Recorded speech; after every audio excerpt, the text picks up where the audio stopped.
Indian navy ने Wednesday 15 जनवरी 2025 को 3 state of the art combat platform INS Surat, INS Nilgiri और INS Vagsheer को commission किया। मुंबई के नेवल डॉकयार्ड में एक सेरेमनी के दौरान प्राइम मिनिस्टर नरेंद्र मोदी की प्रेजेंस में इन्हें कमीशन किया गया।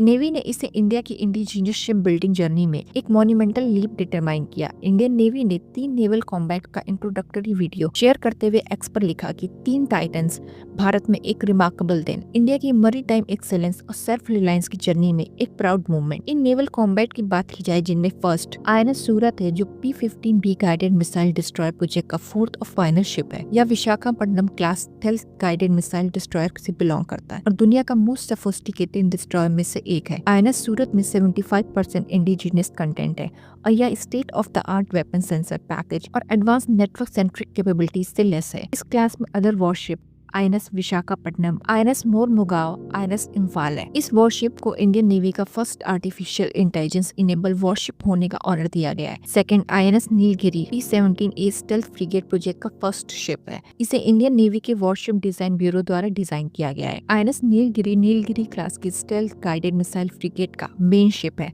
जिसमें इनहांस सर्वेबिलिटी, सी कीपिंग और स्टेल्थ के एडवांस फीचर इनकॉर्पोरेट किए गए हैं।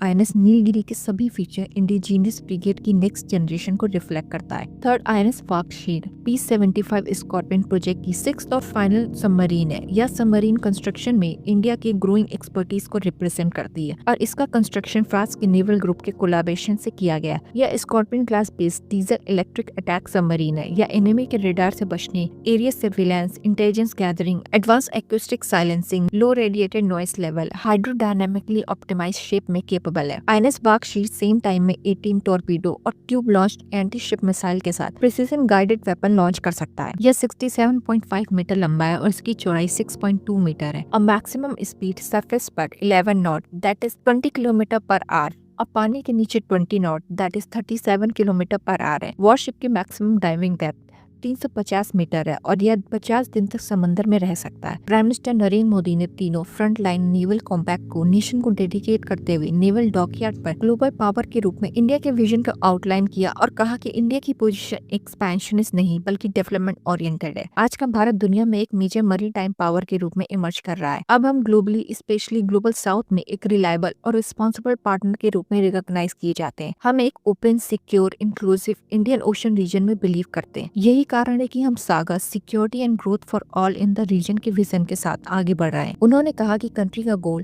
ट्रेडिशनल टेरिटोरियल वाटर को प्रोटेक्ट करना था। उन्होंने आगे कहा कि इंडिया पूरे इंडियन ओशन रीजन में फर्स्ट रिस्पॉन्डर के रूप में उभरा है, जिससे हजारों लोगों की जान बची है। Sea route, illegal drug trade, weapon trade, terror activities, human trafficking से सेफ होना चाहिए। हम सेफ्टी में ग्लोबल पार्टनर्स हैं। आत्मनिर्भर भारत अभियान या इंडियनाइजेशन के इम्पोर्टेंस के बारे में बोलते हुए उन्होंने कहा कि किसी भी तनाव के समय कंट्री की अदर कंट्रीज पर डिपेंडेंस कम से कम होनी चाहिए। आज 5000 से ज्यादा इक्विपमेंट है जिन्हें हमारे डिफेंस पर्सनल अदर कंट्रीज से बाय नहीं करेंगे।